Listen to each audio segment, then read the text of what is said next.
On Father's Day, my wife and her daughter gave me a mug that said, "World's biggest disappointment." They all laughed. I smiled, said thanks, and cleaned the dishes. That night, I packed my bags. 2 weeks later, my wife posted, "Please, if anyone knows where he is, tell him we just want him home." Look, I'm not the kind of guy who wakes up on Father's Day expecting a parade or anything, but maybe, just maybe, I thought I'd get something better than becoming the punchline to a joke I didn't even know was being written. But that's exactly what happened, and honestly, I should have seen it coming from a mile away. It was one of those perfect June mornings where the sun's streaming through the kitchen windows like it's auditioning for a Folgers commercial, and I'm shuffling down the hallway in my ratty plaid pajama pants thinking maybe, just maybe, today would be different. Maybe today I'd actually feel like part of this family instead of the guy who pays the mortgage and occasionally gets acknowledged when the lawn needs mowing or the garbage disposal starts making that demon possession sound again. The kitchen was already buzzing when I walked in. My wife Lydia was there with her signature coffee mug, the one that says, "But first, coffee," like she's the most relatable human being on the planet, and her daughter Madison was perched on the counter like she owned the place. Which, let's be honest, she basically did.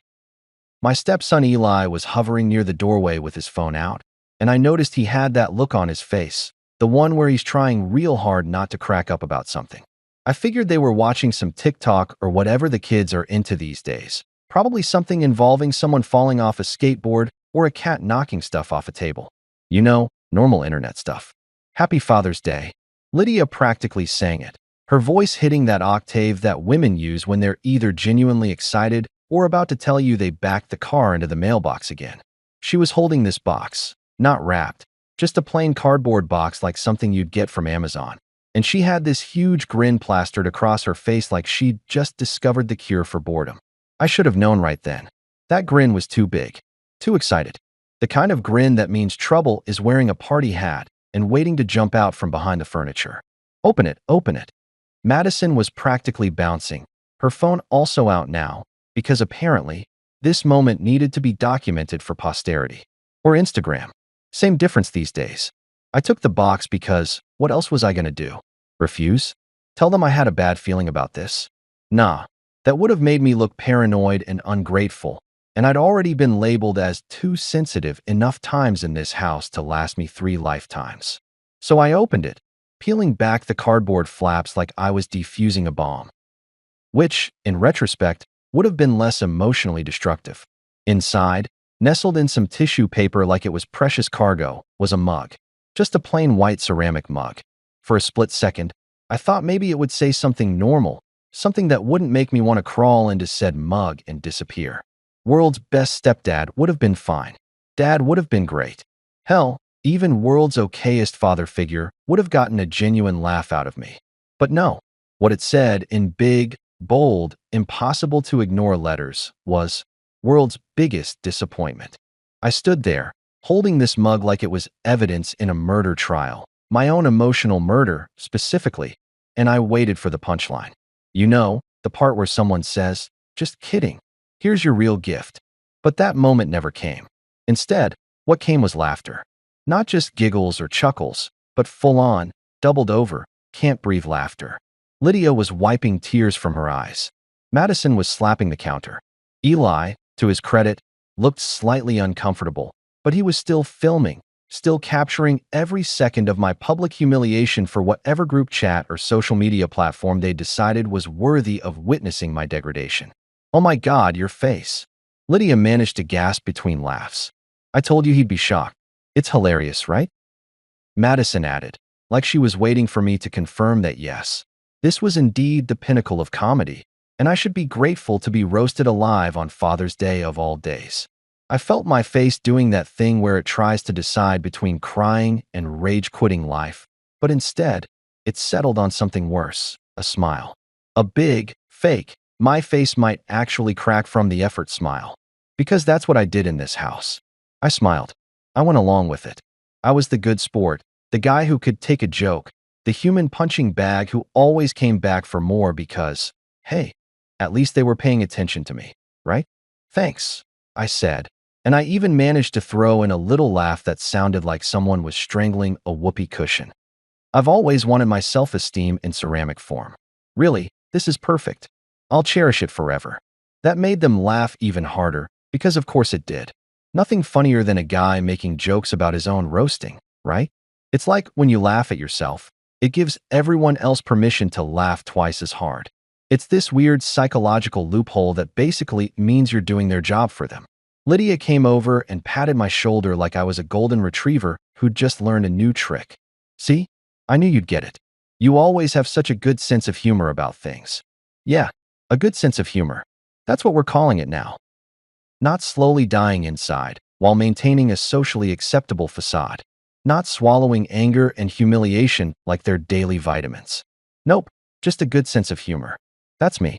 Jack Harris, comedian extraordinaire, laughing at jokes where he's the punchline and the setup and the entire goddamn premise. I set the mug down on the counter, carefully, because wouldn't want to break it, that would be rude, and noticed there was breakfast already laid out. Pancakes, bacon, eggs, the whole 9 yards. Except none of it was for me. They'd already eaten. The dishes were piled in the sink, crusty with syrup and egg residue, and I could see the empty orange juice carton sitting on the counter like a tombstone for my expectations. "Oh, we already ate," Lydia said, following my gaze. "We thought you'd sleep in longer. But hey, feel free to make yourself something. Feel free. Like it was a privilege. Like I should be grateful for the opportunity to cook my own Father's Day breakfast after being presented with a mug that basically screamed, 'You suck,' in ceramic form." "No problem," I said, still smiling, still playing the role I'd been cast in without auditioning. "I'll just clean these up first." And I did. I stood there at that sink, scrubbing dried pancake batter off plates while they migrated to the living room, their laughter fading into the background hum of the TV. I scrubbed until my hands were pruny and the water ran cold, and I thought about all the Father's Days that had come before this one. The ties I'd gotten that I never wore. The best dad, cards that felt hollow because I wasn't really their dad, was I? I was Lydia's husband, Madison and Eli's mom's husband. The guy who signed permission slips and showed up to recitals and helped with homework, but never quite made it into the inner circle. But this was different. This wasn't just forgetting or being thoughtless. This was intentional. This was planned. They'd gone to a store, or ordered it online, more likely, and they'd specifically chosen a mug that said, "World's biggest disappointment," and they'd thought, "Yeah, this is perfect for Jack. This is exactly how we see him." I dried my hands on the dish towel that said, "Home is where the heart is." Ironic, considering my heart was currently being shredded like documents at a scandal-ridden corporation, and I made a decision. Not a dramatic one. Not a throw the mug through the window, storm out in a blaze of glory kind of decision. Just a quiet one. A simple one. I was done.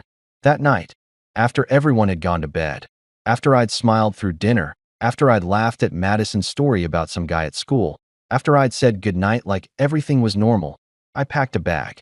Not everything. Just the essentials. 2 shirts, some jeans, underwear, socks. My toolbox from the garage, because a man doesn't go anywhere without his tools. And that last little shred of dignity I'd been hoarding like a dragon guarding treasure. I didn't leave a note. Didn't write some long explanation about feelings or boundaries or emotional abuse wrapped in jokes. What would have been the point? They'd either get it or they wouldn't, and based on the events of the day, I was betting heavily on wouldn't. I just walked out the front door with my duffel bag and my toolbox, got in my car, and drove. No dramatic music. No perfectly timed rain. Just me, the hum of the engine, and the growing distance between myself and a house that had stopped feeling like home somewhere between "I do" and "world's biggest disappointment." Because here's the thing nobody tells you about being the joke. Eventually, you realize you don't have to stay for the punchline. You can just leave. Walk out mid-setup. Unsubscribe from the whole damn show. And that's exactly what I did. You know what's funny about leaving? And I mean really leaving, not just threatening to leave while you're standing in the driveway having a meltdown that the neighbors will definitely discuss at their next book club meeting. It's that nobody actually expects you to do it quietly. Everyone's got this script in their head about how these things are supposed to go down. There's supposed to be yelling, door slamming. Maybe someone throws a lamp or drives their car through the garage door. Very Lifetime movie network. Very theatrical. But me? I went full ghost mode. No dramatic monologue about how they'd ruined me. No, You'll regret this when I'm gone. Speech delivered from the doorway while thunder crashes in the background. I didn't even leave a sticky note on the fridge. Just pure, unfiltered silence. The kind of silence that's somehow louder than any argument could ever be. I ended up at this motel off Route 18 called the Silver Rest Inn, which was the kind of name that promised way more than it delivered. It should have been called the Rust and Regret Motel, or maybe the Please Don't Look Under the Beds Inn, because that would have been more accurate advertising. $49 a night, and for that premium price, you got paper-thin walls, a TV that only got 3 channels, all of them showing infomercials for products that looked like they'd been invented by someone having a fever dream, and complimentary roaches that scurried across the bathroom floor like they were late for a very important meeting. The guy at the front desk didn't even look up when I checked in. Just slid me a key attached to a piece of plastic with the room number written in Sharpie and went back to watching what appeared to be a documentary about UFOs. I appreciated that, honestly. No questions. No rough night, buddy. No concerned looks. Just business. Cold, impersonal, beautiful business. Room 12 was exactly what you'd expect from a $49 a night establishment. One bed that sagged in the middle like it had given up on life years ago. A nightstand with a lamp that flickered like it was trying to communicate in Morse code. A painting of a boat on the wall that was somehow both boring and unsettling at the same time. Like the boat knew something I didn't and wasn't planning to share. The carpet was that specific pattern that exists solely in cheap motels and casinos, designed to hide stains and the sins of previous occupants. I dropped my bag on the bed and just stood there for a minute, listening to the sounds of the place. Someone was having an argument 3 doors down. A couple, from the sound of it, really going at it about whose turn it was to buy groceries. Above me, someone was either moving furniture or practicing their wrestling moves. The ice machine down the hall made this grinding noise every few minutes that sounded like a robot dying slowly. This was my life now. This was what I'd chosen, or what had been chosen for me. The line between those two things was getting pretty blurry. I lay down on that sad excuse for a mattress and stared at the popcorn ceiling, counting the stains and wondering about their origin stories. That one probably came from a leak. That one looked like someone had thrown something. That one was shaped like Florida, which felt appropriate since this whole situation was about as chaotic and unpredictable as that entire state. The thing about leaving, really leaving, is that nobody prepares you for the aftermath. Not the legal stuff or the logistics, but the mental part. The part where you lie in a crappy motel room and wonder when exactly your family stopped being your family and started being an audience that applauded every time you tripped over your own dignity. Was it gradual? Did I miss the signs? Or did it happen all at once, and I was just too busy being the good sport to notice? I spent that first week in a fog. I'd wake up, stare at the ceiling until the maid knocked and asked if I wanted housekeeping. I didn't, because letting a stranger see how pathetic my temporary living situation was felt like adding insult to injury. And then I'd shuffle down to the convenience store on the corner for coffee that tasted like it had been brewed in a tire, and maybe a breakfast burrito that was definitely older than it should have been but cost $2. So who was I to complain? My phone stayed off. I wasn't ready for the barrage of texts and calls that I knew would come eventually. The "where are you?" messages that would be less about concern and more about inconvenience. Because that's what I was, right? An inconvenience. The guy who paid bills and fixed things but had the audacity to have feelings about being publicly humiliated. 2 weeks. That's how long it took. I finally turned my phone on because I needed to check my bank account. Poverty waits for no man's emotional breakdown. And that's when I saw it. 17 missed calls from Lydia. 34 text messages. And then, because apparently private communication wasn't dramatic enough, a Facebook post that had been up for 3 days and already had 200 comments. I shouldn't have looked. I knew I shouldn't have looked. It was like knowing there's a horror movie on TV and you shouldn't watch it before bed, but you do it anyway because apparently you hate yourself. So I clicked on Lydia's profile, and there it was, pinned to the top of her page like a missing persons poster. Please, if anyone knows where he is, tell him we just want him home. We love him and miss him so much. Jack, if you're reading this, we're sorry. Please come back. The kids are devastated. And attached to this heartfelt plea? A photo of me. Not a recent photo, mind you. No, this was from 2 summers ago at the neighborhood barbecue, where I'm holding a grill spatula like I'm King Arthur pulling Excalibur from the stone, wearing an apron that says Grill Sergeant, and smiling like I'd just won the lottery. I looked happy in that photo. I looked like a guy who belonged somewhere. The comments section was exactly what you'd expect from Facebook, a toxic blend of genuine concern and people who just wanted to be part of the drama. Sandra from Lydia's Pilates class, praying for you, hun. He'll come back when he's ready. Kevin from my old job. Bro, wherever you are, just know we're thinking about you. Lydia's sister Diane, who never liked me anyway. Some people just can't handle commitment. Stay strong, sis. Not one of them knew. Not one single person in that comment section had any clue that Lydia had given me a mug that might as well have been a certificate of emotional abuse. That Madison had filmed my humiliation like it was content for her Instagram story. That I'd spent Father's Day scrubbing their dirty dishes while they laughed about how funny it was to crush whatever was left of my self-respect. But here's what really got me. The thing that made me actually laugh out loud in that depressing motel room, scaring away one of my roach roommates. She'd said the kids were devastated. The same kids who'd thought world's biggest disappointment was comedy gold. The same kids who'd gone about their day after I left like nothing had happened, because to them, nothing had happened. I was just the guy who was there, and then wasn't, and maybe they'd notice when something needed fixing or someone needed to play ATM. I sat there on that sagging mattress, phone in hand, and I had this moment of clarity. You know those moments where everything suddenly makes sense, and you can see the whole picture instead of just the tiny corner you've been staring at for years? Yeah, one of those. None of them actually wanted me home. What they wanted was the idea of me home. They wanted the guy who paid the mortgage and didn't complain.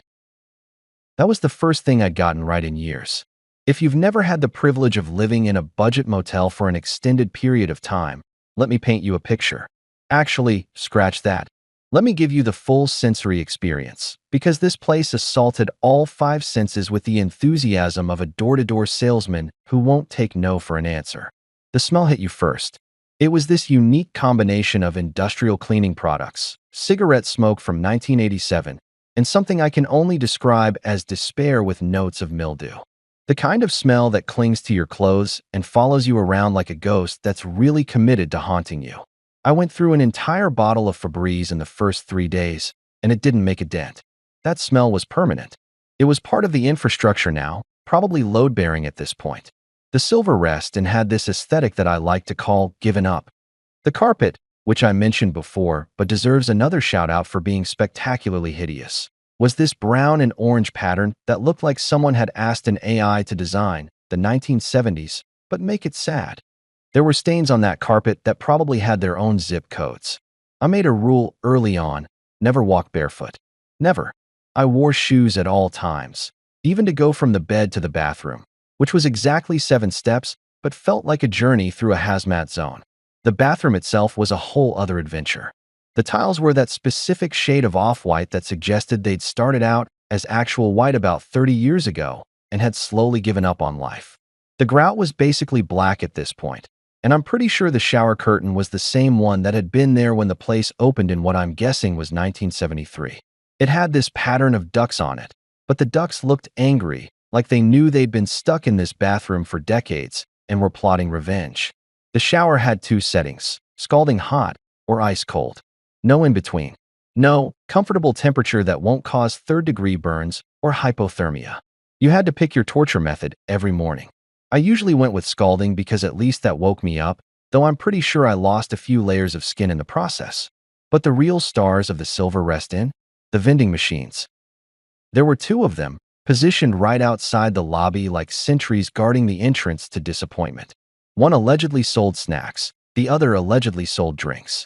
I say allegedly because these machines operated on some kind of chaotic neutral alignment where sometimes they'd give you what you paid for, and sometimes they'd just take your money and laugh at you. Well, not literally laugh, though given everything else about this place, I wouldn't have been surprised if they did. My first week there, I lost $1 to the snack machine. I pressed B4, which should have given me a bag of Doritos, the Cool Ranch kind that I'd been craving, and the machine made this grinding noise like it was thinking really hard about my request. Then nothing. The spiral thing turned. The chips moved forward about half an inch, and then just stopped. Hung there, taunting me. I could see them through the glass, so close but so far, like some kind of philosophical metaphor about life that I wasn't in the mood to appreciate. I did what any reasonable person would do. I shook the machine, gently at first, then with increasing aggression, until the guy from the front desk, different guy than the UFO documentary enthusiast, this one was watching what appeared to be a cooking show, yelled out, "Machine's broken. Has been for months. Then why is it still here?"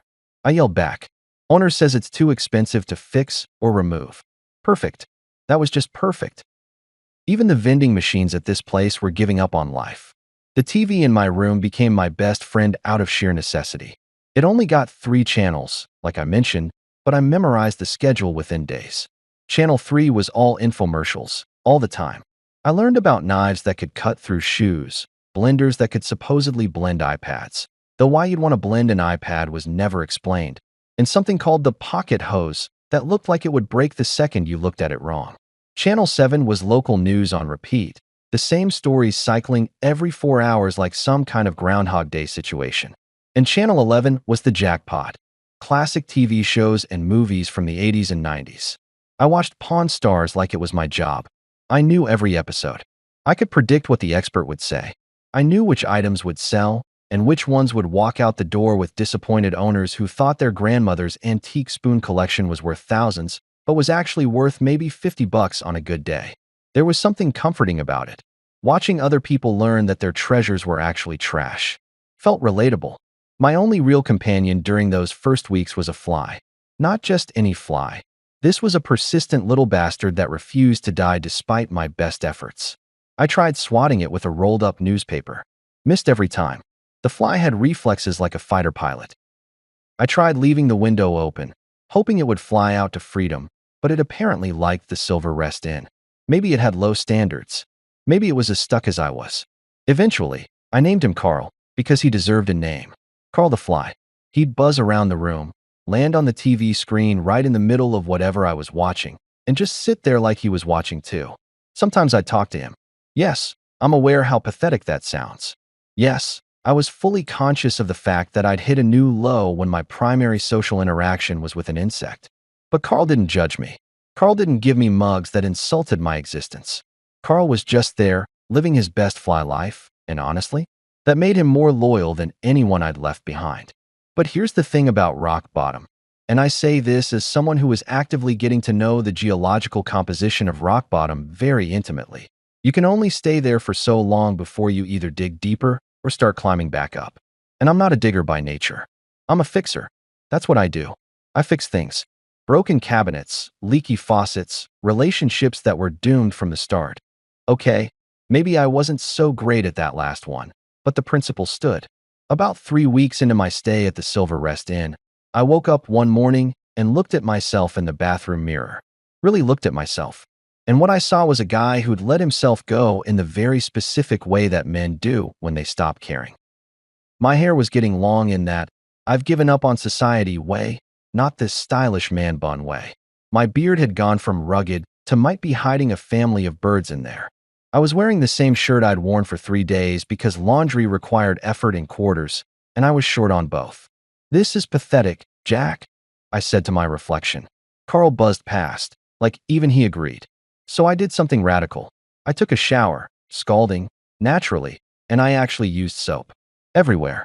I even used the complimentary shampoo that came in those tiny bottles that never have enough product to actually wash anything, but make you feel like you're getting your money's worth. Then I dug through my bag, found my least wrinkled shirt, and got dressed like I was going somewhere that mattered. I walked to the barber shop 2 blocks away, a real old-school place called Tony's, with one of those spinning red and white poles outside and pictures of hairstyles from 1965 in the window. Tony himself was probably 70, had forearms like Popeye, and didn't ask me a single question about why I looked like I'd been living in the woods.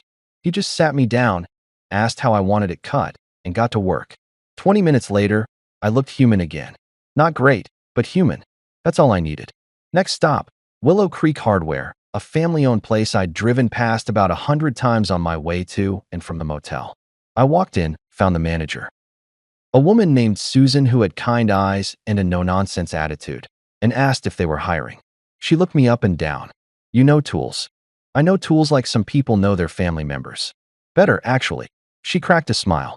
"When can you start?" "Right now if you want." And just like that, I had a job. Minimum wage plus commission, but it was something. It was purpose. It was a reason to get out of that motel room and interact with humans instead of Carl. The customers at Willow Creek Hardware were exactly what you'd expect from a small-town hardware store. Old men who wanted to tell you their entire life story while shopping for a single bolt. Contractors who knew exactly what they needed and moved like efficiency machines. And confused homeowners who'd started projects way above their skill level and were now desperately trying to fix their mistakes before their spouses found out. I liked them. All of them. Because they treated me like a person. They asked my advice. They laughed at my jokes. Actual laughs. Not the kind of laughter that feels like someone's twisting a knife. And the cashier, Melissa, flirted with me in that harmless way that people do when they're just being friendly. For the first time in longer than I could remember, I felt like I was someone. Not a husband. Not a stepdad. Not a punchline. Just Jack. Jack who knew the difference between a Phillips and a flathead. Jack who could recommend the right drill bit for any job. Jack who existed independently of anyone else's narrative about who he was supposed to be. And that feeling? That tiny spark of being seen and valued for something other than my wallet or my ability to tolerate abuse. That was worth more than all the Father's Day mugs in the world. There's this thing that happens when you start over, and I mean really start over, not just talking about starting over while you're 3 beers deep and feeling philosophical on a Tuesday night. You start noticing things. Small things. Things you took for granted or didn't even realize existed when you were busy being someone's emotional punching bag disguised as a family man. Like mornings, for instance. Mornings at the Silver Rest Inn were objectively terrible. The walls were thin enough that I could hear my neighbor's alarm go off at 5:30 every single day, followed by what sounded like him doing full-body slams into furniture, but they were mine. Nobody was asking me to make breakfast for people who'd probably spend it making jokes at my expense. Nobody was reminding me about the 17 things that needed fixing around the house. Nobody was giving me that look, you know the one. The look that says, you're here, but we don't really see you. I'd wake up, throw on whatever cleanish clothes I had left, and walk the 6 blocks to Nora's Diner. It became my routine, my ritual, my one consistent thing in a life that had gone from structured and predictable to completely off the rails. Nora's Diner was one of those places that time forgot, but in a good way. Red vinyl booths with duct tape covering the cracks, black and white checkered floor that had probably been installed during the Eisenhower administration, and a counter with those spinning stools that squeaked every time someone rotated. The whole place smelled like bacon grease and coffee that had been sitting on the burner just a little too long, and it was perfect. The coffee at Nora's tasted like regret.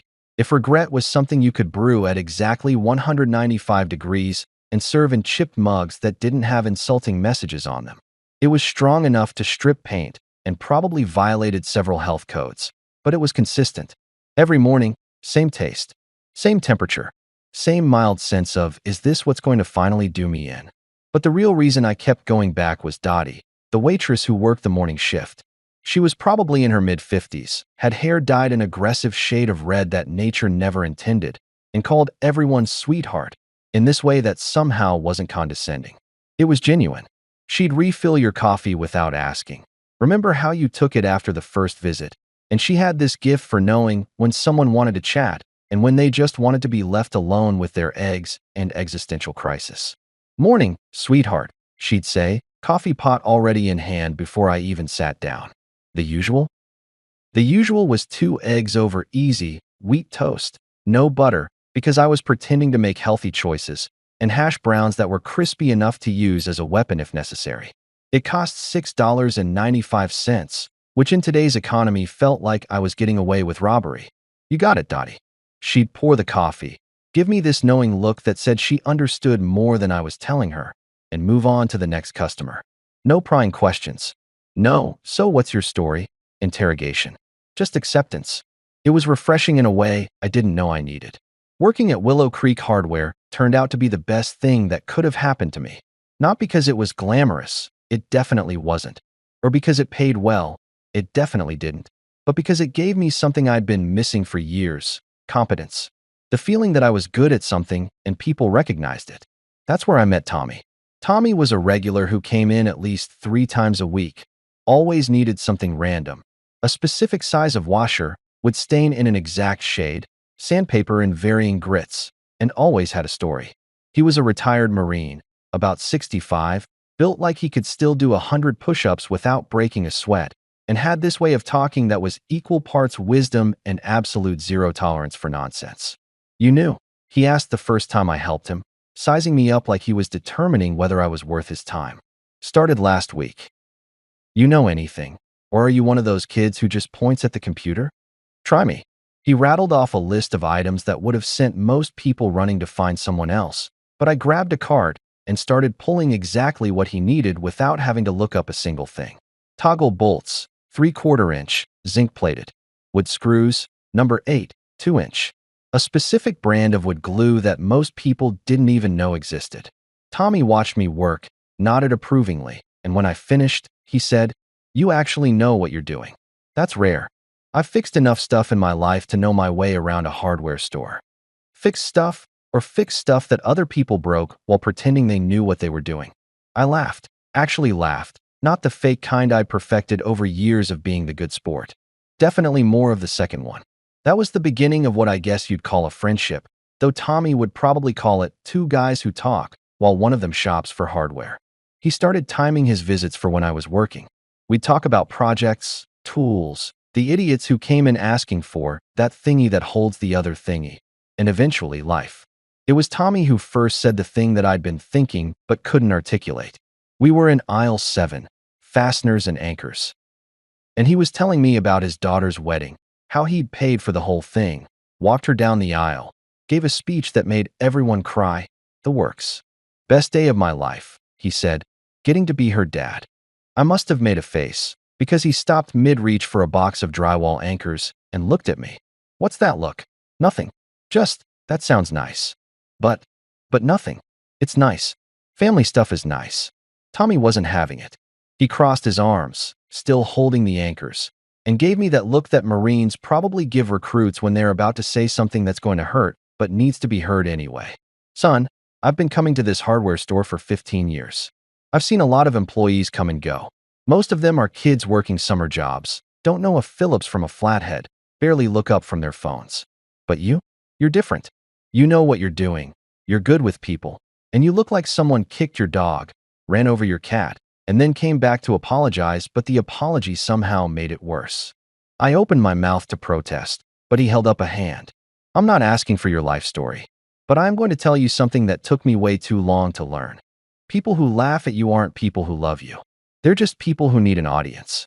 I stood there in aisle 7, surrounded by fasteners and anchors, which felt deeply symbolic in a way I wasn't ready to unpack. And something in my chest cracked open. Not in a bad way. More like when you've had a knot in your back for years and someone finally hits the exact right spot and it releases. "They gave me a mug for Father's Day," I said, and I don't know why I said it. It just came out. It said, "World's biggest disappointment." Tommy didn't laugh, didn't look shocked, just nodded slowly, like I'd confirmed something he'd already suspected. "And you stuck around after that?" "For a few hours. Then I left." "Good. That's good." He grabbed his drywall anchors and started heading toward the checkout. Then he paused, turned back. "You know what the thing about disappointment is, Jack?" "What?" "It's not a reflection of you. It's a reflection of their expectations. And if their expectations were that you'd just take it, keep smiling, keep being their punching bag, then disappointing them is exactly what you should do. Son, if they laughed at you, just remember, clowns only entertain because they're miserable too. Don't be their entertainment anymore." He paid for his stuff and left, and I stood there having what I can only describe as a spiritual awakening in the middle of a hardware store. The thing about rebuilding yourself is that you can't do it alone. I mean, you can try. Lots of people try, but it works better when you've got people in your corner who see you as something other than a project or a problem. Tommy became that person. So did Susan, my manager, who let me take extra shifts when I needed the money and didn't ask why. So did Melissa at the register, who snuck me free coffee from the break room and always had a joke ready when the day was dragging. Even Dottie at Nora's Diner, who probably didn't even know my last name, became part of this weird little support system I didn't know I was building. She'd see me come in looking rough some mornings and would slide an extra piece of bacon onto my plate without charging me. Small gesture, huge impact. I started waking up earlier. Started caring about things again. Started remembering that I used to be a person who had interests and hobbies before I became someone whose entire identity was wrapped up in being married to Lydia and trying desperately to be accepted by her kids. One morning at Nora's, I was sitting in my usual booth, working through my usual breakfast, when I saw something that made me stop mid-chew. At another booth across the diner, there was a dad with his kid, couldn't have been more than 7 or 8 years old. The kid handed him a card. One of those construction paper things that kids make at school with way too much glitter and drawings that look like abstract art. The dad opened it, read whatever was scrawled inside, and his whole face lit up. Then the kid launched himself across the table for a hug, nearly knocking over their orange juice in the process, and the dad caught him laughing. I watched them, and I felt. I don't even know what I felt. It wasn't jealousy exactly. Maybe longing? Grief for something I'd never really had. I played that role. Showed up to recitals, helped with homework, went to parent-teacher conferences, but I'd never gotten that hug. That genuine, unprompted, you're my person hug. I didn't cry. Wasn't going to cry in the middle of Nora's diner over my eggs and existential crisis. But I did add 3 extra sugars to my coffee that morning, just so I'd taste something sweet. Just so something would feel good, even if it was artificial and probably terrible for me. Progress isn't linear, and healing doesn't happen all at once. But somewhere between the hardware store, Tommy's wisdom, Dottie's extra bacon, and those mornings where I got to just exist without being someone's punchline, I started feeling like maybe, just maybe, I could be okay. Not happy. Not yet. But okay was a start. And okay, I was learning, was more than I'd had in a long time. You know that saying about curiosity killing the cat? Well, nobody mentions that curiosity also makes you do incredibly stupid things at 2 in the morning while you're lying in a motel bed that smells like broken dreams and industrial cleaner. Unable to sleep because your neighbor has apparently decided that 2 a.m. is the perfect time to rearrange every piece of furniture they own. Repeatedly. With enthusiasm. I'd been doing pretty well, all things considered. I had my routine. I had my job. I had Tommy dropping wisdom bombs in the fasteners aisle and Dottie slipping me extra bacon like she was running some kind of breakfast-based support group. I'd kept my phone off for the most part, only turning it on to check my bank account and make sure I hadn't accidentally overdraft buying Carl the Fly a proper funeral after he finally met his end courtesy of the window I'd left open. R.I.P. Carl. You were a real one. But that night, that stupid, sleepless night, I made the mistake of turning on my phone and opening Facebook. Not my real account, mind you. I wasn't that dumb. No, I created what the kids call a burner account. Fake name, fake profile picture. I used some stock photo of a golden retriever because who's going to suspect a golden retriever of digital espionage? And 0 friends. Just me, my fake dog identity, and my terrible decision-making skills. I typed Lydia's name into the search bar like I was defusing a bomb, half hoping she'd made her profile private, half knowing she absolutely hadn't, because Lydia's relationship with social media was like a performance art piece titled, "Look How Perfect My Life Is."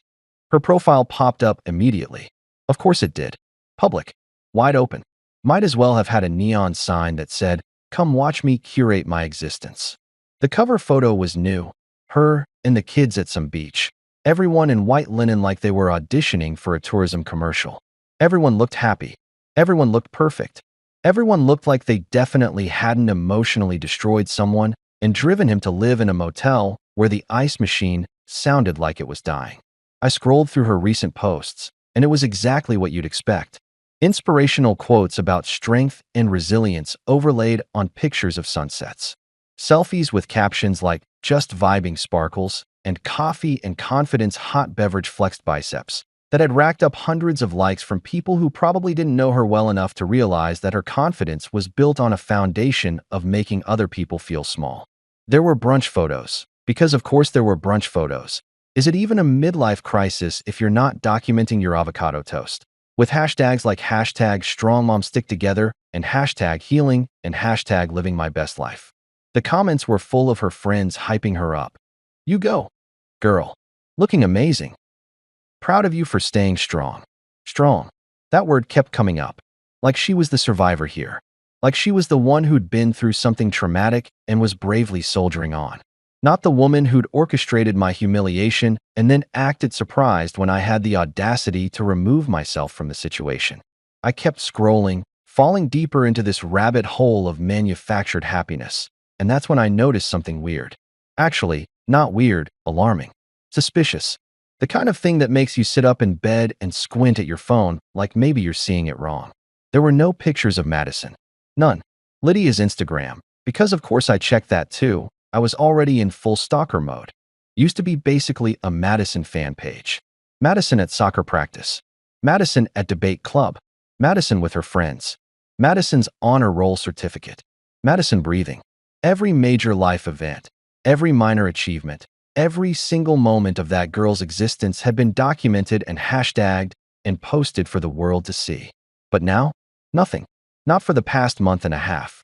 The last post featuring Madison was from early June, right before Father's Day, actually, and it was some generic "so proud of my girl" caption with a picture from her junior year award ceremony. After that, radio silence. Just Lydia. Lydia at brunch. Lydia with her wine night girls. Lydia looking pensively out windows like she was in a music video about overcoming adversity. But no Madison. Eli showed up occasionally in the background of photos, usually on his phone, looking like he'd rather be anywhere else. Which, honestly, relatable. But Madison? It was like she'd been scrubbed from the record. Like Lydia had gone through and edited her out of the narrative. Now, I'm not a detective. My investigative skills peaked at finding the TV remote when it's wedged between couch cushions. But even I knew this meant something. This meant something was off. Because Lydia didn't just stop posting about her golden child for no reason. Madison was her pride and joy, her greatest accomplishment, the living proof that she was an amazing mother who'd raised an exceptional human being. So where was she? I spent the next 2 hours, yes, 2 full hours, I'm not proud of it, going through Lydia's friends list, clicking on profiles, looking for any mention of Madison. Most of them had private profiles, which was incredibly frustrating. But a few were public, and I found fragments. Clues. Digital breadcrumbs. Lydia's sister Diane had posted something cryptic 3 weeks ago. Sometimes the hardest part of parenting is letting them learn lessons the hard way. Praying for peace in our family, folded hands, with a bunch of comments from people asking if everything was okay, which Diane never answered. Her friend Sandra from Pilates. The same Sandra who'd commented "praying for you, hun," on the missing husband post, had shared an article about when your teen makes choices you don't agree with no caption. But Lydia had commented "red heart," and so needed this today. And then there was the smoking gun, buried in a comment thread on one of Lydia's brunch photos from 2 weeks ago. Someone named Jennifer, didn't recognize her, probably a work friend, had written, "Glad you're taking time for yourself. You deserve it after everything with them. Call me if you need to talk." Everything with them. M as in Madison. Everything with Madison. What the hell did that mean? What had happened? Had she run away? Gotten into trouble? Joined a cult? Started a punk band? The possibilities were endless, and my caffeine and curiosity-fueled brain was running through all of them at warp speed. I sat there in that motel room. The glow of my phone screen the only light, and I felt this weird mix of emotions.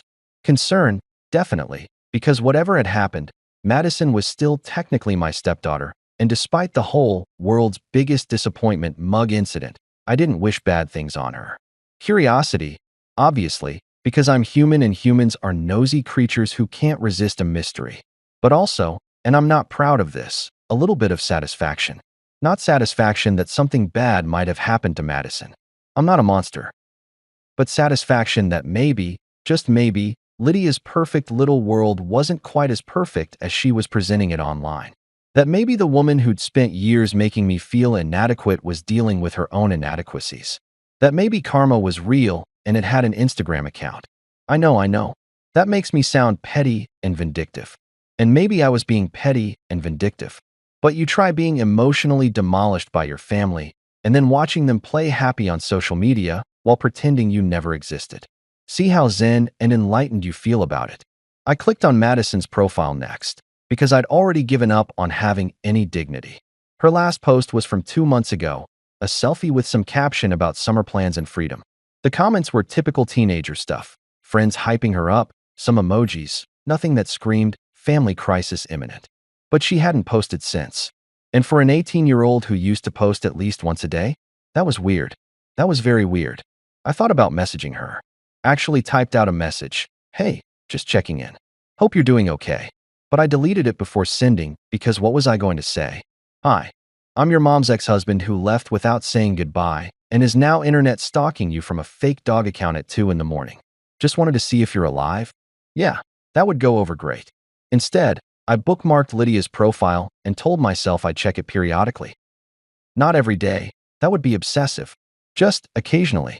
You know, to make sure everyone was alive and not doing anything that required calling the authorities. Totally normal, totally healthy behavior. The sun was starting to come up by the time I finally put my phone down. My neighbor had stopped moving furniture around, probably exhausted from whatever the hell they'd been doing for the past 4 hours. Carl's successor, I'd named him Carl Jr., was buzzing around the lamp, and I could hear the highway starting to pick up with morning traffic. I had work in 3 hours. I needed to sleep. But my brain was doing that thing where it grabs onto a mystery and won't let go, like a dog with a bone, running through every possible scenario. Maybe Madison had gotten in trouble at school. Maybe she'd gotten pregnant. Though God, I hoped not. That would be a nightmare. Maybe she'd just decided she was tired of being Lydia's performing monkey and had asked for some privacy. Maybe she'd gone to stay with her biological father, though Lydia never talked about him, which usually meant the situation there was complicated.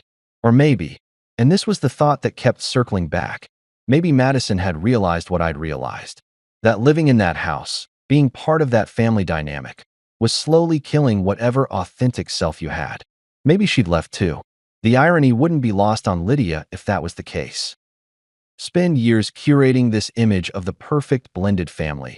Give your husband a mug that says he's a disappointment. Watch him leave. Then have your daughter follow suit.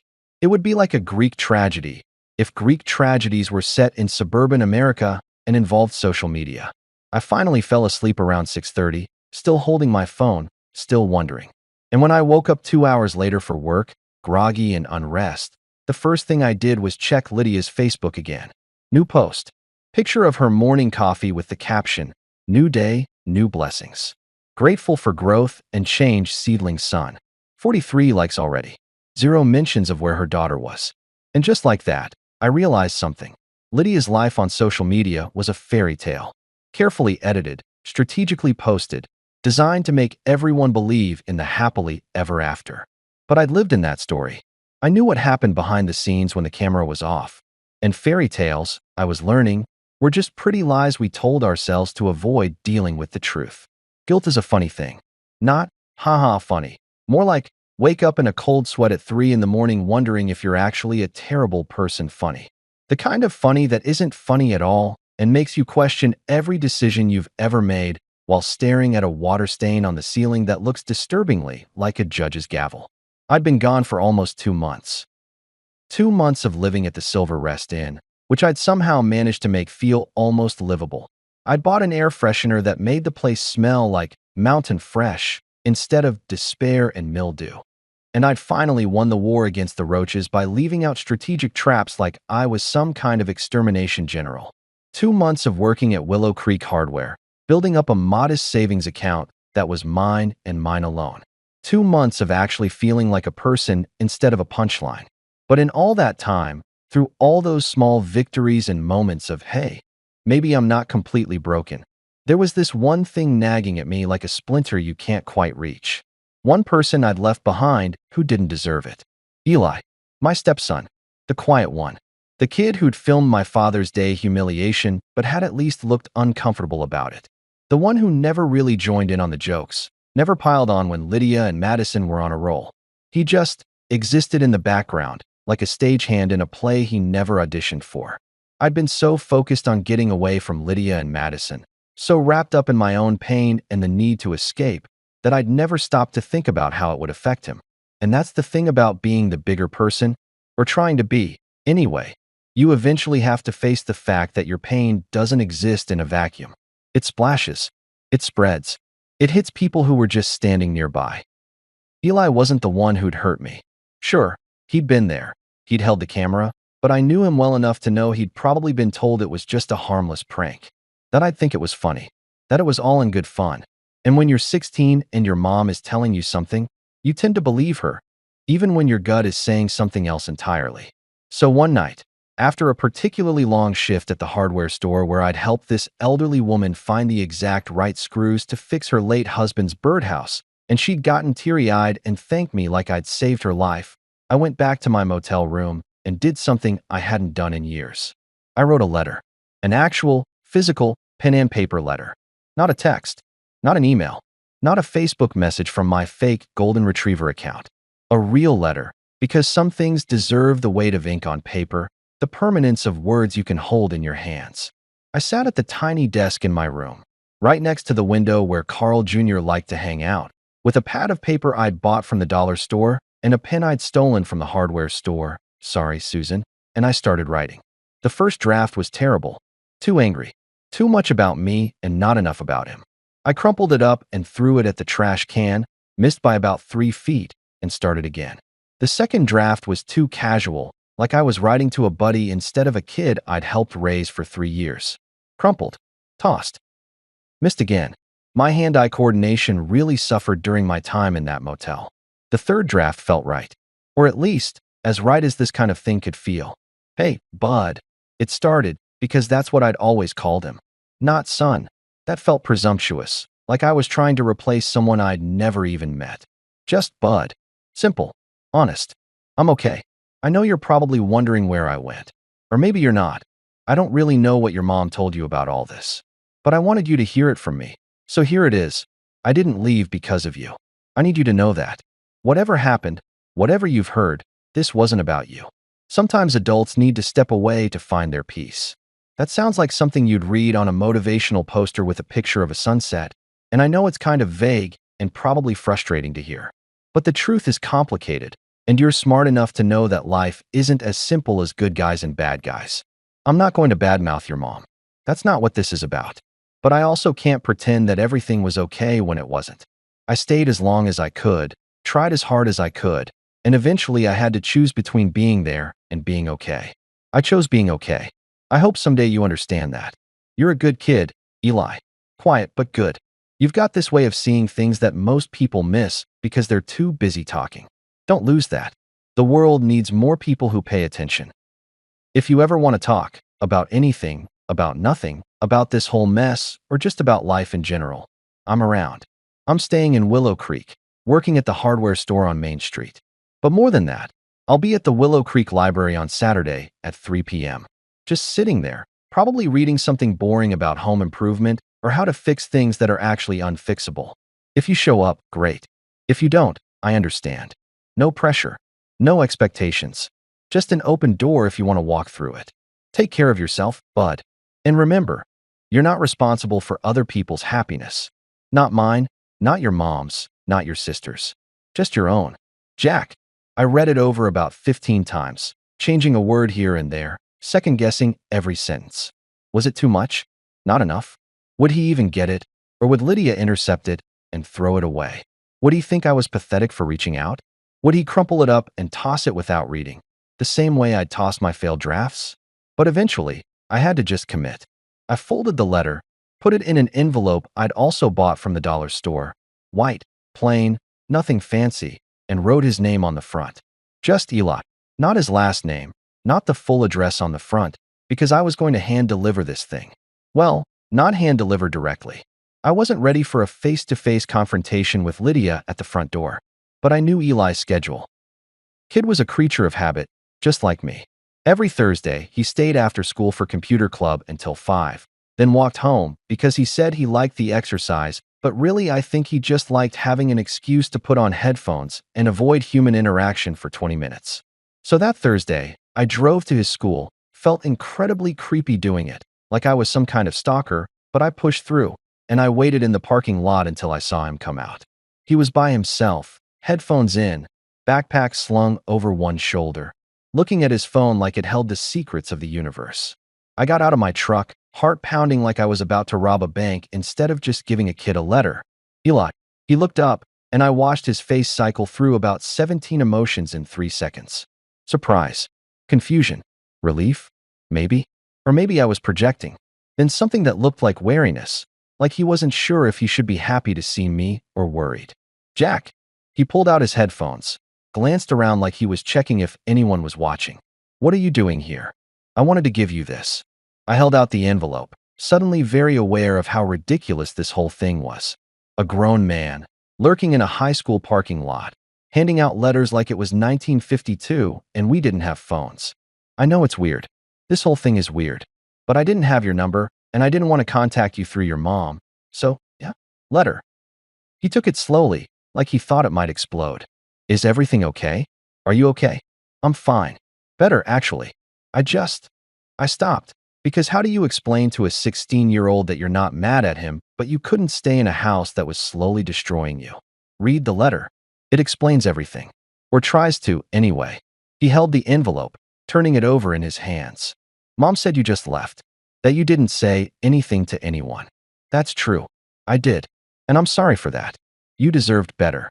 Madison said. He stopped, bit his lip, looked away. What did Madison say? Nothing.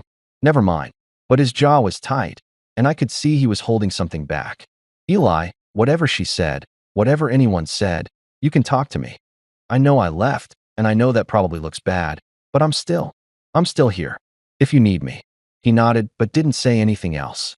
Just stood there, clutching the letter, and I realized I'd done what I came to do. The ball was in his court now. He could read it or throw it away.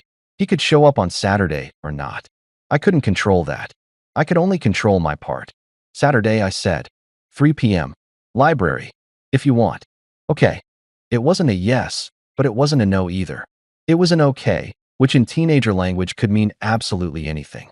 I got back in my truck and drove away, watching him in the rearview mirror as he stood there in that parking lot, staring at the envelope like it was a puzzle he hadn't figured out how to solve yet.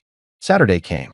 I showed up at the Willow Creek Library at 2:30 because I'm the kind of person who shows up early to everything, even potentially life-changing meetings with my estranged stepson. The library was one of those small-town libraries that felt like someone's grandmother's house. Lots of wood paneling, the smell of old books mixed with coffee from the little cafe in the corner, big windows that let in too much light for proper dramatic brooding. I found a table near the back, away from the kids section where some poor librarian was trying to manage story time while toddlers ran around like they'd been fed pure sugar, and I sat down with a book I'd grabbed randomly from the shelf. Something about woodworking. Didn't matter. I wasn't reading it anyway. I was watching the door. 3 o'clock came. Then 3:05. 3:10. By 3:15, I'd accepted that he wasn't coming, and I was trying to figure out if I felt relieved or devastated. Maybe both. Maybe that was okay. Then, at 3:17, the door opened, and there he was, taller than I remembered, or maybe I'd just forgotten. Nervous, clutching his backpack like it was a shield, looking around the library like he was checking for snipers. Our eyes met, and then he said, so quietly I almost missed it, "Dad?" Not Jack. Not hey, Dad. I hadn't realized how much I needed to hear that word until it hit me square in the chest like a fastball I wasn't ready for. Hey, bud. I stood up, wasn't sure if I should hug him or shake his hand or just stand there like an idiot. You came. Yeah. He walked over, still cautious, still not quite sure what this was. I read your letter. Like 15 times. And I think we should talk. So we sat, and we talked. And for the first time in months, I felt like maybe, just maybe, I hadn't destroyed everything after all. There's this moment when you're rebuilding your life, somewhere between living in a motel with roaches and actually having your crap together, where things start clicking into place so naturally that you almost don't notice it's happening. It's not dramatic. There's no montage with inspirational music. It's just Tuesday, and then suddenly Tuesday doesn't feel like you're drowning anymore. That's where I was at 3 months after leaving. 3 months of small victories that added up to something that felt suspiciously like progress. The meeting with Eli had cracked something open in me. Not in a now everything's fixed way, because life isn't a Hallmark movie and one conversation doesn't solve years of dysfunction. But it reminded me that I wasn't just some walking disaster who'd failed at being part of a family. I was a person who'd mattered to someone. Still mattered. That counted for something. We started meeting every other Saturday at the library. Sometimes we'd talk about serious stuff, how he was doing, what life was like at home with Lydia and Madison, though he was always careful not to say too much, still trying to be loyal to his mom while also being honest with me. Other times we'd just talk about normal stuff. School. The video games he was playing. This girl he liked, but was too nervous to talk to. I gave him terrible advice about that, by the way. My track record with relationships wasn't exactly stellar. But those meetings? They were my anchor. Proof that I hadn't completely screwed everything up. Proof that leaving didn't mean I had to lose everyone. Work at Willow Creek Hardware was going better than I'd expected too. I'd gotten a small raise. Only 50 cents more an hour, but when you're living on a tight budget, 50 cents feels like winning the lottery. Susan, my manager, had started giving me more responsibility. Ordering inventory, training new employees, basically running the place when she wasn't there. "You're good at this," she told me one afternoon while we were doing inventory in the back room, counting boxes of nails like we were archaeologists cataloging ancient artifacts. "Better than good, actually. You ever think about managing your own place?" "Not really. I'm just trying to keep my head above water right now." "Well, when you're ready to do more than tread water, let me know. You've got a knack for this. And people like you. That's rare." People liked me. What a concept. At the house, I'd stopped calling it home in my head. I'd been tolerated at best. But here, people actually sought me out, asked for my advice, remembered my name. It was wild. And then there was Tommy, still coming in 3 times a week, still dropping wisdom like he was getting paid for it. We'd graduated from just talking in the aisles to occasionally grabbing coffee after my shift at this place down the street that served coffee that didn't taste like it had been filtered through a gym sock. "You seem different," he said one day, stirring sugar into his coffee with the intensity of someone performing surgery. "Less like a kicked puppy, more like a guy who's got his feet under him." "I bought a pickup truck," I said, like that explained everything. And in a way, it did. I'd saved up enough to buy a used Ford F-150 from a guy on Craigslist. It was 12 years old, had a dent in the passenger side door, and the radio only worked intermittently, but it was mine. Fully paid for. No car payments. No strings attached. Just me and my slightly beat-up truck. A truck. That's good. That's real good. What are you going to do with it? I don't know. Haul stuff, I guess. Whatever people with trucks do. Tommy laughed. "You should put that entrepreneurial spirit to work. You know how to fix things. You've got a truck. You know what that makes you. Employed. A handyman. Start your own business. Advertise on Facebook or whatever you kids do these days. Jack's Repairs or something. People always need stuff fixed, and most of the people doing it are either too expensive or complete idiots." I laughed it off at first, but the idea stuck with me like gum on a shoe. A handyman business. My own thing. No boss except myself. No wife telling me I was doing it wrong. Just me, my skills, and people who actually wanted my help. So I did something crazy. Well, crazy for me. I started a YouTube channel. I know. YouTube? Really? Every middle-aged guy going through a crisis thinks he's going to become a YouTuber and get rich making videos about whatever boring hobby he's into. I wasn't delusional enough to think I'd become famous or make millions. But I figured if nothing else, it would be a portfolio. Proof that I knew what I was talking about. I called it Handy Truths because I'm apparently terrible at naming things, but also because I wanted it to be honest. No BS. No pretending that every project goes perfectly. Just real talk about tools, repairs, and the disasters that happen when you think you know what you're doing, but actually don't. My first video was filmed on my phone, propped up on a stack of books in my motel room, and it was about the different types of screwdrivers and when to use them. Riveting content, I know.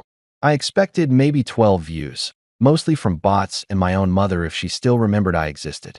But I made it funny. Or tried to, anyway. I used the same sarcastic humor that had kept me sane through years of being the family joke, except this time I was in on it. I was the one making the jokes. "This is a Phillips head screwdriver," I said, holding it up to the camera. "Named after Henry Phillips, who invented it in the 1930s and probably never imagined that 90 years later, a guy living in a motel would be explaining it to strangers on the internet. If you want a drill that'll die faster than your enthusiasm for marriage, don't buy this one." I posted it at midnight on a Tuesday because I was too nervous to post it during normal hours when people might actually see it. Then I turned off my phone and tried to sleep, already regretting everything. The next morning, I checked. 53 views. 12 likes. 3 comments. "This is actually helpful. Thanks." Subscribed. "More please." Finally, someone who doesn't talk like a robot. "Keep it up, dude." I made another video. Then another. Reviews of tools I'd used at work. Tutorials on basic home repairs. A particularly unhinged rant about why people needed to stop using duct tape for everything, because duct tape is not a universal solution, Karen, despite what your Pinterest board says. That one went viral. Well, viral by my standards. 20,000 views in a week. Comments pouring in from people who either thought I was hilarious or were deeply offended that I'd insulted their duct tape usage. Either way, they were watching. Companies started emailing me. Small ones at first, brands I'd never heard of asking if I'd review their products. They'd send me free stuff, and I'd make a video about whether it was worth buying. I was honest, sometimes brutally so, and people seemed to appreciate that. In a world full of influencers who'd say anything was amazing if someone paid them enough, I was the guy who'd tell you if something sucked. This drill costs $49 and claims it can handle any job around the house. That's a lie. I used it to hang 3 pictures, and it started smoking. Not metaphorically smoking, like it was cool and impressive. Actually smoking, like it was about to catch fire and burn down my motel room. 0 stars. Don't buy this. The views kept climbing. Hundreds became thousands. Thousands became tens of thousands. My subscriber count hit 5,000, then 10,000. Companies I'd actually heard of started reaching out. Sponsorship offers. Not enough to quit my day job, but enough to move out of the Silver Rest Inn and into an actual apartment. Not a nice apartment. Let's not get crazy here. But a 1-bedroom place above a pizza shop in downtown Willow Creek that smelled like pepperoni and possibilities. It had a real kitchen, a bathroom where the tiles were actually white, a bedroom that didn't come with complimentary roaches. I signed the lease and felt like I'd just bought a mansion. Tommy helped me move, which was easy because I barely had anything. My 2 shirts had become 6 shirts. I bought a real bed frame instead of just a mattress on the floor. Got a desk for editing videos. A bookshelf that was mostly empty but made me feel like an adult who had their life together. Look at you, Tommy said, surveying my new place with approval. From motel to apartment. From walking disaster to minor internet celebrity. What's next? Writing a book about your journey. Let's not get ahead of ourselves. I'm serious, Jack. You've done something here. You took a garbage situation and turned it into something. Most people just stay in the garbage and complain. You climbed out. I wanted to argue with him, to say it wasn't that impressive, that I was still figuring things out, and probably 1 bad month away from being back in a motel. But standing there in my new apartment. Small and smelling like pizza, but mine, I couldn't. Because he was right. I had done something. I wasn't just surviving anymore. I was actually living. The YouTube channel kept growing. I posted twice a week, every week, and people kept watching. The money started trickling in, ad revenue, sponsorships, affiliate links. It wasn't quit your day job money yet, but it was pay your rent and eat something besides ramen money. It was freedom money. For the first time since I'd walked out of that house with a duffel bag and my dignity in tatters, I felt like I wasn't running away from something. I was running towards something, building something. Becoming someone who wasn't defined by being Lydia's husband or Madison's stepdad or the guy from the disappointing mug. I was just Jack Harris, guy who knew too much about hardware, guy who made videos that people actually wanted to watch, guy who'd been knocked down but got back up and dusted himself off and said, "Okay, what's next?" And the voice that had been mocked for being boring, the one Lydia and Madison had laughed at, that voice was now paying my bills. Funny how that worked out. One night, I was editing a video in my new apartment when my phone buzzed. A message from Eli. "Saw your latest video. Mom saw it too. She's pissed." I smiled. Then I kept editing. Because the best revenge isn't getting even. It's not stooping to their level or playing their games. The best revenge is thriving so loud they can't stand the noise. And I was just getting started. You know what nobody tells you about success? Even small, modest, I can finally afford name brand cereal success? It makes you paranoid. Not in a tinfoil hat the government is watching kind of way, but in a I've built something and am terrified someone's going to take it away kind of way. And when that someone is your estranged wife who has a law degree she never uses, but definitely knows how to weaponize when it suits her purposes. Yeah, the paranoia feels pretty justified. It started with a comment Eli made during one of our Saturday library sessions. We were sitting in our usual spot. I'd basically claimed this corner table as my own at this point, and the librarians knew me by name. And he was telling me about his college application essays when he just casually dropped this bomb. "Mom's been asking about you a lot lately." I looked up from the coffee I'd brought from Nora's diner. Dottie had started giving me a to-go cup when she saw me heading toward the library, bless her heart. Asking what? Just where you're living, what you're doing, if you have a job. He shifted uncomfortably, picking at a loose thread on his backpack. She's been weird about it. Like, more interested than she should be, you know? How interested are we talking? Mildly curious interested, or consulting with lawyers interested? I don't know. Maybe somewhere in the middle? She saw one of your YouTube videos. The one about the circular saw. Oh. The circular saw video. That one had done particularly well. Almost 50,000 views. I'd reviewed 3 different models, roasted 2 of them mercilessly, and the third one I'd actually recommended.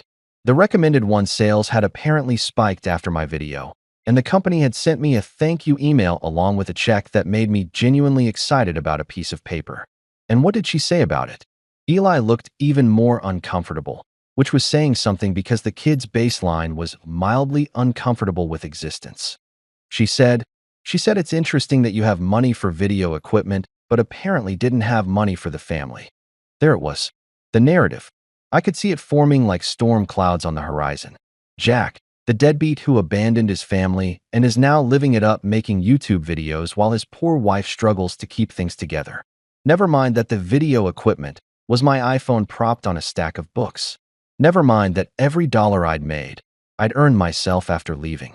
Never mind that I'd paid every bill, every mortgage payment, every single expense for that family right up until the day I left. But facts didn't matter when someone was building a story. And Lydia? Lydia was excellent at building stories. Eli, I need you to be honest with me. Do you think your mom is going to try to come after me for money? He didn't answer immediately, which was answer enough. I don't know. Maybe. She's been talking to Aunt Diane a lot. And you know how Aunt Diane gets. Oh, I knew. Diane was Lydia's older sister, a corporate lawyer who viewed every interaction as a potential lawsuit waiting to happen.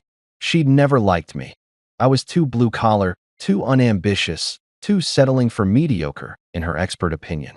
The fact that her own marriage had imploded spectacularly 3 years ago didn't seem to factor into her relationship advice at all. I drove home that day with my mind racing. I'd been so focused on building something, on moving forward, that I hadn't thought about protecting what I was building. And that was stupid. That was incredibly, monumentally stupid. So I did what any reasonable person who's mildly paranoid and has trust issues would do. I called an accountant. Not just any accountant, my buddy Rick from high school. We'd lost touch over the years, but reconnected randomly when he came into the hardware store looking for some specific type of bolt for a project and recognized me. We'd grabbed a beer, caught up, and I'd learned he now ran his own accounting firm in the next town over. Rick? It's Jack. Jack Harris. Yeah, from the hardware store. Listen, I need your professional help with something, and I'm willing to pay your full rate. So don't give me any friends and family discount BS. We met at his office the next day. Rick's office was exactly what you'd expect from an accountant. Lots of gray, some motivational posters about fiscal responsibility, and a desk so organized it made me feel like my life was chaos incarnate just by comparison. So, Rick said, leaning back in his chair with his hands folded like he was about to deliver news about a terminal illness, you want to protect your assets from your wife. Soon-to-be ex-wife. And yeah, is that bad? That feels like it should be bad, but also it feels like common sense. It's not bad, it's smart. Especially if you think she's going to come after you. Tell me what you've got. I laid it all out. The YouTube channel that was making decent money, not buy a yacht money, but pay rent and groceries without having a panic attack money. The small but growing savings account. The truck I'd bought outright. The tools I'd accumulated. The sponsorship deals that were starting to come in. And you left how many months ago? 4.5. Have you filed for divorce? No. I probably should have, but I've been, I don't know, avoiding it, hoping it would just resolve itself somehow. Rick gave me the look that professionals give when you've said something incredibly dumb, but they're too polite to say it directly. Jack, buddy, you need to file. Like yesterday. The longer you wait, the more complicated this gets. But in the meantime, yeah, we can set up some protection. He explained it all to me. Business trusts, asset protection, separating personal and business finances. It made my head hurt, honestly. I was a guy who knew which screwdriver to use for which job. Legal and financial structures were not my forte. Here's what I recommend, Rick said, pulling up something on his computer. We set up an LLC for your YouTube business. Handy Truths, LLC. You put everything related to the channel under that. We also set up a trust for any major assets. The truck, savings beyond what you need for basic living expenses, any equipment. And we make sure everything is properly documented from here on out. And that protects it if Lydia tries to claim she's entitled to half. It makes it significantly harder for her to claim she's entitled to half of something you built entirely after you separated. You're not hiding assets. That's illegal and stupid. You're just organizing them properly. If she wants to fight about it, let her. But you'll have all your ducks in a row. We spent the next 2 hours setting everything up. Paperwork, signatures, discussions about tax implications that made me want to take a nap. But by the end of it, I felt better.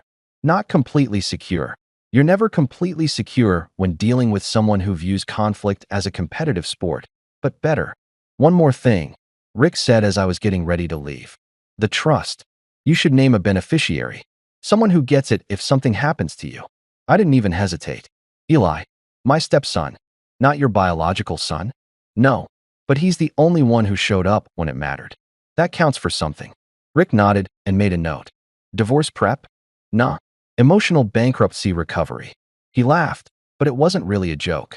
That's exactly what it was. Recovering from the emotional bankruptcy of giving everything to people who gave nothing back. A week later, I took another step I'd been putting off. I hired a lawyer. Not a big, expensive, shark-in-a-suit lawyer. I couldn't afford that, but a lawyer nonetheless. A woman named Jill who specialized in what her website called asset protection for complex family situations, which I figured was lawyer speak for when your spouse is going to make your life hell. Jill's office was above a sandwich shop and smelled like pastrami and legal documents. She was probably in her mid-40s, had reading glasses on a chain around her neck like somebody's cool aunt, and had this direct way of talking that I appreciated immediately. So you left your wife after she gave you a mug that said you were a disappointment. You've been gone for months. You haven't filed for divorce. You've started a successful YouTube channel. And now you think she's going to come after you for money. Did I get all that right? When you say it like that, it sounds like a really weird country song. Most divorces are weird country songs. That's why I have a job. Here's my advice, and you're paying for this advice, so listen carefully. File for divorce now. Don't wait for her to file. You file first, you control the narrative. You also establish clearly that anything you've earned since leaving is separate property. But we're still legally married. Yes, but you've been separated.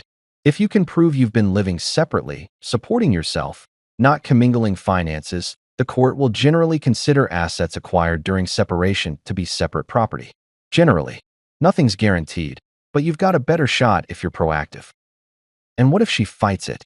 Jill smiled, and it was the kind of smile that suggested she'd seen some stuff in her career. Some really messy stuff. Then she fights it. But here's the thing about people who try to take what isn't theirs. They usually show their ass in the process. Courts don't like spite. They don't like greed disguised as fairness. If she comes after you for assets you earned after leaving, assets you built from nothing while living in a motel, most judges are going to see through that. So what do? You document everything. Every dollar you earn, where it comes from, where it goes. Every video you make, every sponsorship deal, every expense. You keep it all separate from anything joint. You don't give her ammunition. And most importantly, she leaned forward, glasses sliding down her nose. You thrive. You succeed so loudly, so obviously, so undeniably that when people look at the situation, they don't see a man who abandoned his family.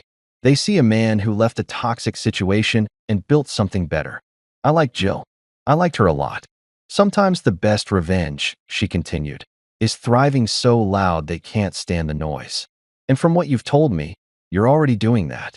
Keep doing it. Just do it with proper legal protection.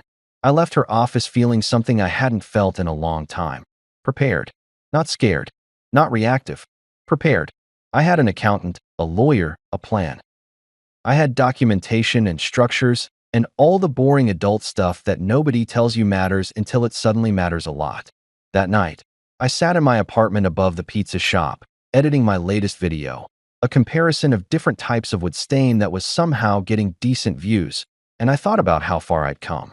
For months ago, I was sleeping on a sagging mattress in a roach-infested motel, wondering if I'd made the biggest mistake of my life. Now, I had an apartment, a business, a plan, a lawyer who understood that sometimes leaving isn't giving up, it's survival, an accountant who made sure I wasn't going to lose everything I'd built. And most importantly, I had something they couldn't take away from me, proof that I wasn't the disappointment they'd labeled me as. I was just disappointed in them, and I was done letting that define me. The mug sat on my desk, holding pins now instead of pain. Every time I looked at it, I smiled. They'd thought they were breaking me, but all they'd really done was set me free. And now I was making damn sure nobody could cage me again. Social media is a beautiful thing when you want to keep tabs on people without actually talking to them. It's like having a window into someone's life, except they're deliberately staging everything in that window to make you think their life is perfect. And if you're petty enough, which, let's be honest, I absolutely was, you can use that window to figure out exactly when to make your grand reappearance. That's how I found out about Madison's graduation party. I was scrolling through Facebook on my fake golden retriever account. Yes, I still had it. Don't judge me. When I saw the post. Big announcement from Lydia, complete with one of those custom graphic designs that look like someone paid money on Etsy to make it look fancy. Graduation celebration. Join us in celebrating Madison's achievement. Saturday, June 15th, 2 to 6 p.m. Food, music, and memories. Open house. All are welcome. Graduation cap party popper. All are welcome. That was the phrase that got me. All are welcome. I wondered if that all included the husband she'd emotionally demolished and then reported missing on Facebook like I was a lost dog. Probably not. But technically, she'd said all were welcome, and I'm a big believer in taking people at their word. Plus, I had some things I needed to say, some closure I needed to get, and maybe, just maybe, I wanted them to see what I'd become. Not the broken guy who'd left with a duffel bag and a destroyed sense of self-worth. The guy who'd rebuilt himself into something better. So I marked it on my calendar. June 15th, Madison's graduation party. The day I'd make my return. I told Tommy about it over coffee 2 days before the party. He looked at me like I'd just announced I was planning to skydive without a parachute. You're going to do what now? I'm going to the party.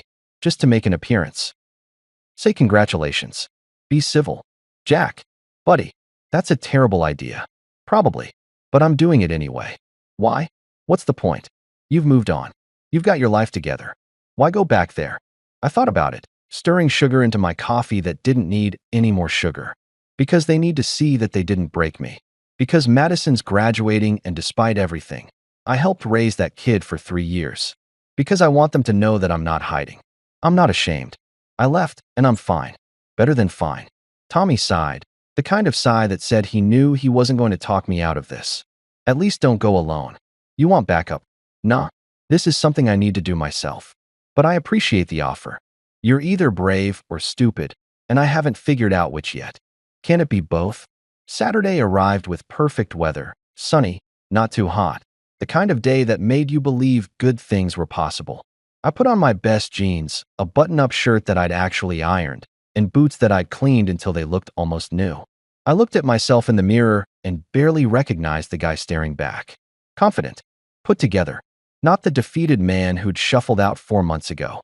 The house. God, I still thought of it as the house. Even though I'd paid the mortgage for 3 years, looked exactly the same from the outside. Same beige siding. Same mailbox I'd installed. Same driveway where I'd taught Madison to parallel park, and she'd nearly taken out the neighbor's trash cans. There was a big tent in the backyard. I could hear music playing, people laughing, the sound of a party in full swing. For a second, I almost turned around. Almost got back in my truck and drove away. This was stupid. This was asking for trouble. But then I remembered the mug. I remembered Lydia's Facebook post about me being missing. I remembered every joke at my expense. Every time I'd smiled and pretended it didn't hurt. I walked up the driveway like I owned the place. Because technically, legally, I still half owned the place. That was a conversation for the lawyers, but for now, it gave me the confidence to walk through that gate into the backyard like I belonged there. The party stopped. Not immediately, not dramatically, but like someone had slowly turned down the volume on everything. Conversations faltered mid-sentence. Someone dropped a plastic cup. The music kept playing, some pop song I didn't recognize, but suddenly it felt too loud. Lydia was standing near the drinks table, wine glass halfway to her lips, frozen like someone had hit pause on her life. Her face went through this incredible journey of emotions: surprise, confusion, anger, panic, and finally landing on something that looked like she'd just bitten into a lemon. Madison was by the cake table, wearing a blue dress and a graduation cap that said "Done" in glitter letters. She went pale. Actually pale, like she'd seen a ghost, which I guess in a way she had. But Eli? Eli was sitting at one of those rented tables with some friends, and when he saw me, his whole face lit up. He stood, started walking toward me, and that was all the confirmation I needed that I'd made the right choice. "Jack!" Lydia's voice cut through the awkward silence like a knife through butter. "What are you doing here?" I smiled. Calm. Easy. Like I just stopped by to borrow a cup of sugar. Just dropping by to say congratulations. It is an open house, right? All are welcome. I could see her brain working, trying to figure out how to handle this. She couldn't make a scene, not in front of all these people. Not at Madison's party. But she also clearly wanted me gone. "You can't just show up here." "Actually, I can," I said, still smiling. "I'm still legally half owner of this property, and you did post that all were welcome. But don't worry, I'm not staying long." Eli reached me then, and he didn't hesitate. Just wrapped me in a hug right there in front of everyone. "I'm glad you came." "Me too, bud." I turned to Madison, who was still standing by the cake like a deer in headlights. I walked over, pulled a small wrapped box from my pocket. I prepared this, because I'm not a complete monster, and held it out to her. "Congratulations on graduating. I know things are complicated, but I did help raise you for 3 years. That has to count for something." She took the box slowly, like she thought it might explode. "What is it? Open it." She unwrapped it carefully while everyone watched. Inside was a small compact mirror. Nothing fancy, just a simple mirror in a nice case. "What's this for?" I looked her right in the eyes. "For self-reflection. Try it sometime. You might learn something." The crowd. And there was definitely a crowd now. Everyone had stopped pretending they weren't watching. Made this collective gasp sound. That thing you hear in movies when someone says something shocking. Lydia's face went from pale to red. "How dare you? How dare I what? Show up and give your daughter a graduation gift? Be civil? Exist?" I turned to face her fully now, and I wasn't smiling anymore. "You posted on Facebook that I was missing. You told everyone I'd abandoned my family. But the truth is, I left because staying was slowly killing me. And the fact that you never once considered that maybe, just maybe, giving someone a mug that says they're a disappointment on Father's Day might be hurtful, that says everything about why I left. It was a joke. Jokes are supposed to be funny, Lydia. That was just cruel dressed up as humor. People were pulling out phones now. Of course they were. This was going to be all over social media by tonight. Part of me should have cared, but honestly, I was done caring what people thought. I didn't come here to cause a scene, I said, my voice calmer now. I came to say congratulations to Madison, to show Eli that I'm still here for him, and to prove to myself that I'm not afraid of you anymore. Mission accomplished. I started walking toward the gate, and then I stopped. Turned back one more time. "Oh, and Lydia, you might want to check with your lawyer before you try to come after me for any money. Mine says you don't have a case, but feel free to try. I've got time and documentation." "Do you?" The silence I left behind was louder than any argument could have been. I got in my truck, drove away, and smiled the entire way home. The fallout from the party was swift and, honestly, kind of beautiful in its chaos. By Sunday morning, my phone was blowing up. Eli had texted me. That was the most savage thing I've ever seen in real life. "Mom's been pacing around the house all night." Tommy called to ask if I'd completely lost my mind or finally found it, which I thought was a pretty fair question. And then there were the messages from random numbers, people from the party, apparently, who'd gotten my contact info somehow and wanted to tell me they'd always thought Lydia was fake, and good for you for standing up for yourself. But the best part? The absolute cherry on top of this ridiculous Sunday. I decided to do what I do best, turn my life into content. That Sunday night, I sat down at my desk, set up my phone camera, and recorded what would become my most viewed video ever. Hey everyone, Jack here from Handy Truths. Today we're not talking about tools or home repairs. Today we're talking about something that broke me more than any busted pipe or stripped screw ever could. Today we're talking about the day my family gave me a mug for Father's Day that said, "World's biggest disappointment." I told the whole story. Not vindicatively. I didn't name names, didn't show faces. Just told it honestly. The mug, the laughter, the leaving, the months of rebuilding, the journey from broken to better. And at the end, I held up the mug itself. This mug sits on my desk now. It holds my pens, not my pain. Because here's what I learned. When people label you as a disappointment, they're really telling you about their expectations, not your worth. They expected me to stay, to keep taking it, to keep being their punching bag disguised as just kidding around. And I disappointed them by choosing myself instead. I posted it with the title, World's Biggest Disappointment. The day my family gifted me freedom in a mug. It went viral. Not TikTok dance viral, but real people sharing real stories viral. Within 48 hours, it had 500,000 views. The comments section became this unexpected support group for people, mostly men, who'd been through similar situations. Same, brother. Left after 20 years of being the joke. My wife gave me a world's okayest husband shirt and meant it as an insult. I feel this. Sometimes leaving is the bravest thing you can do. News outlets picked it up. Local ones first, then regional. I did a few interviews, always keeping it classy, never mentioning Lydia or the kids by name. Just telling my story. The story of a guy who got knocked down and chose to get back up. And then, 2 weeks after the video went viral, I got an email that made me stare at my screen for a solid 5 minutes. From email protected. Subject, I'm sorry. I read your post. I watched your video. I didn't understand before. I'm sorry for the mug. I'm sorry for laughing. I'm sorry for not seeing what it was doing to you. I don't expect you to forgive me or want anything to do with me. But you deserve to know that I finally get it. You weren't the disappointment. We were disappointed in ourselves and took it out on you. That wasn't fair. I'm working on being better. I hope you're doing well. You seem happy in your videos. I'm glad. Madison. It wasn't a full apology. It didn't fix everything. But it was honest, and that was more than I'd ever gotten when I was living in that house. I wrote back, thank you for saying that. It means more than you know. I hope you're doing well too. The offer for coffee is always open if you want to talk. She never took me up on it. But knowing she'd reached out, that she'd grown enough to recognize what had happened, that was enough. 6 months after leaving, I was in a better place than I'd been in years. The YouTube channel was thriving, 50,000 subscribers and growing. I'd started doing actual handyman work on the side, building a client base through word of mouth and my videos. I'd moved into a bigger apartment, one without the constant smell of pizza, though I kind of missed it. Eli and I still met every other Saturday. He'd decided on a college across the state, far enough from home to breathe, close enough to visit. I'd offered to help him move in when the time came, and he'd said yes without hesitation. The divorce papers had been filed. Lydia hadn't contested them, surprisingly. According to Jill, my lawyer, she'd realized that fighting would just make her look worse, especially after my video. Sometimes the court of public opinion is more powerful than actual court. And the mug?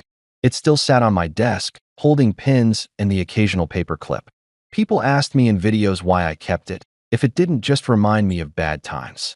But here's the thing, it did remind me. It reminded me that I'd survived, that I'd taken the worst thing someone could give me and turned it into motivation. That their attempt to break me had actually freed me.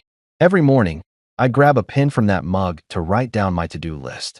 And every morning, I'd smile, because I was living proof that you can be someone's disappointment and still be your own success story. They'd thought that mug would define me. They were right, just not in the way they'd intended. It defined the moment I chose myself.